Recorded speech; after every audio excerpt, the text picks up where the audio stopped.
bawat paglabas niya'y may uwak sa kawad na nakatingin. Parang bawat iyabag niya'y sinusukat ng hangin malamig. Noong una'y inakala niyang ulap lang ng pagod ang dumidilim. Ngunit habang tumatagal, ang ambon ay nagiging bagyong pilit umaangkin. Sa sulok ng kaniyang mundo'y may lumang ilaw ang kumikislap. Tahimik na wari bituing pagod ng manatiling dilat. Tuwing siya'y mapapadaan ay may matang tila buwan ang liwanag. At sa dibdib niyang tahimik ay may apoy na muling naglalagablab.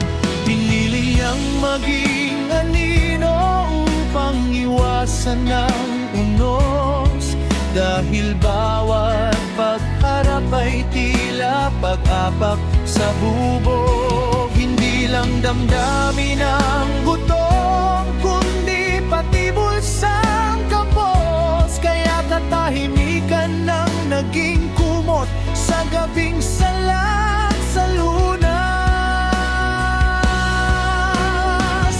Bawat tulay na tinatawid ay may ilog na malalim. Bawat gunit ay punong kahoy na may tinik sa ilalim. Habang pilit niyang binabasa ang mapa ng hangin malamlam, patuloy siyang naglalakad kahit ligaw ang daang tinatahak.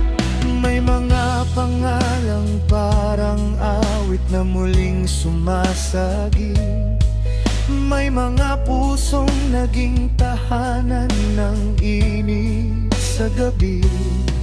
Ngunit sa mundong salat at sa bagyong pasan sa sarili, pinili niyang maging bato habang ulan ay lihim na dumadampi. Isang araw nagtungo siya sa dagat ng mga ilaw, kung saan ang mga tao'y alon na walang tigil sa paggalaw. Habang siya'y naanod ng lansangang maingay at magulo ang sigaw, may isang mukhang parang kahapon na muling sumilip sa ulap. Sa ilang saglit na pananahimik ay kumulog ang kanyang dibdib. Parang lumang plaka na muling gustong umikot at umawit. Halo-halong kidlat at araw ang pilit niyang ikinukubli. Damdaming tanging sa matang iyon lang muling nagising sa sarili. Napangiti siya habang nilalakbay ang ilog ng sasakyan, habang tinatanong ang pusong sugatan ng nakaraan.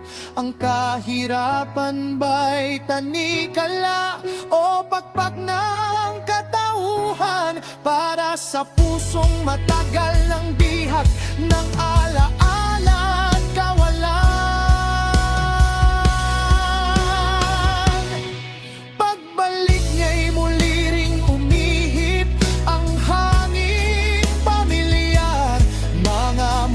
Minsan naging bituin sa kanyang kalangitan. May mga halakhak at unos na muling bumunggo sa isipan, at mga lihim na parang apo na muling tinangay ng hangin. Noon pa man, may isang punong laging sumasalo sa bagsak ng kanyang dahil. sugat na para marka ng kidlat sa panahon. At may isang araw na minsang nagbigay init sa kanyang kahapon. Ngunit lahat sila'y naging usok na lamang sa dulo ng panahon. Sa maikling sandali muling nagsayaw ang lumang tadhana. Tatlong bituing minsang naging kulay ng kanyang umaga. Ngunit gaya ng buwan ay pinili niyang manatiling tahimik na tala. Habang patuloy na lumulutang sa langit na walang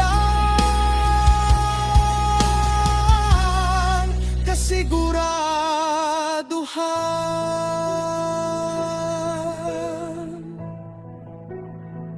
Bitbit ang maleta ng mga ulap sa bawat hakbang ng buhay. Tahimik na umaasang sisikating ang araw ng tagumpay. Kahit puso'y parang barkong nilulunod ng unos na mapanlinlang, patuloy pa ring sasagwan hanggang marating ang pampang ng liwanag.